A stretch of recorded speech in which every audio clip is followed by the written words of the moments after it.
Hi, hello, வணக்கம். இன்னைக்கு தளபதி விஜய் வந்து ஒரு கொண்டாட்டமான ஒரு நிகழ்வை நடத்திட்டு நமக்கெல்லாம் ஒரு தேர்தல் அறிக்கை கொடுத்தாரு. அதெல்லாம் பார்த்துருக்கீங்க. அறிக்கை கொடுத்துட்டு வீடு திரும்புறதுக்குள்ள அப்டேட்டாக ஒன்று கொடுத்துருக்காங்க. பார்த்தீங்களா? இதுதான் பெரிய அரசியல். இந்த அரசியல் நடக்கும் அப்படின்றது எல்லாருக்குமே தெரியும். ஆனால் இவ்வளோ சீக்கிரம் நடக்குமா அப்படின்னு எல்லாரும் கேட்பீங்க. அரசியலில் புதுசு அப்படின்றதுனால உங்களுக்கு இது தெரிய வாய்ப்பில்லை.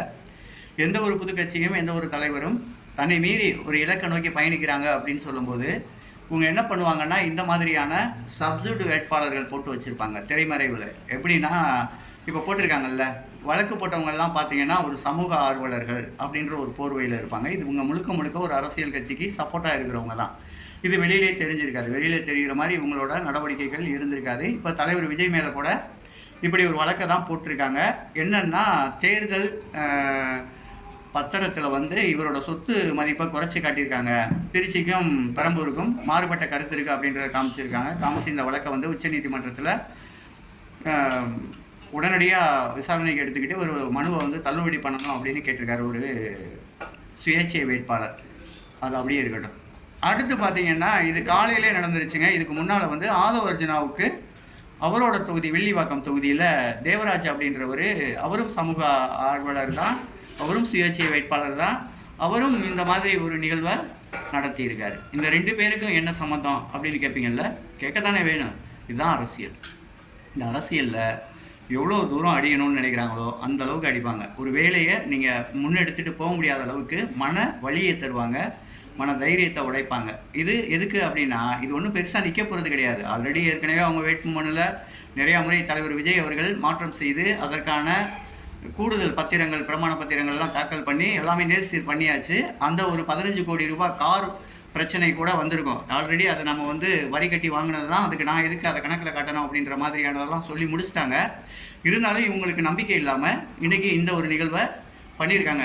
இது வந்து தீய சக்தியோட செயலாக தான் இருக்கும் அப்படின்னு நீங்கள்லாம் நினைப்பீங்கள்ல, அதான் உண்மையும் கூட. அப்படி தான் நடக்கும், அப்படி தான் நடத்துவாங்க, அப்படித்தான் நடத்தணும். இது நான் இந்த கட்சிக்கு மட்டும் இல்லைங்க, எந்த கட்சிக்கும். அப்புறம் ஏங்க சீமானுக்கெலாம் போட மாட்டேங்கிறாங்க, அதிமுகலாம் போட மாட்டேங்கிறாங்க அப்படின்னா, அதிமுகலாம் பலத்தின்னு கொட்டை போட்ட கட்சி, அவங்ககிட்டலாம் போய் வாழாட்ட முடியாது. அவங்களுக்கு இன்றைக்கி வந்து மேற்படி இன்றைக்கி எதிராக நினச்சிக்கிட்டு இருக்கிறது பார்த்தீங்கன்னா, தமிழக வெற்றி கழகமும் அதன் தலைவரோட அந்த வளர்ச்சியை, அவரோட எடுத்து வைக்கக்கூடிய அடிகளையும் வந்து தடுக்கணும். மக்களை சந்திக்க போக விடாமல் கோர்ட்டு கேஸு அப்படின்னு அலையணும். அப்போ பிரச்சாரம் தடைபட மக்களை சந்திக்க மாட்டார் அப்படின்றதுக்காக இந்த மாதிரி ஒரு முன்னெடுப்பை கொடுத்துருப்பாங்க.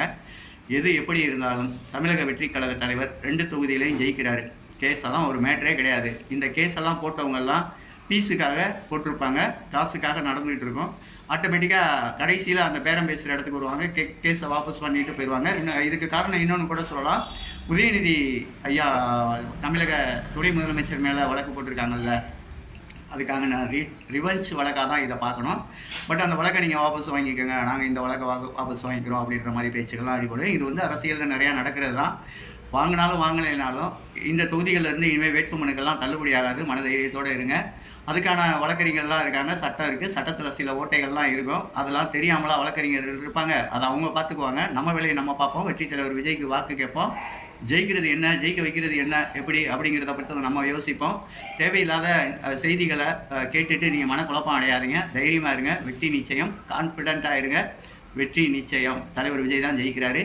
மீண்டும் அடுத்த வீடியோவில் ஏதாவது அப்டேட் இருந்தால் உங்களுக்கு சொல்ல வரேன். நன்றி.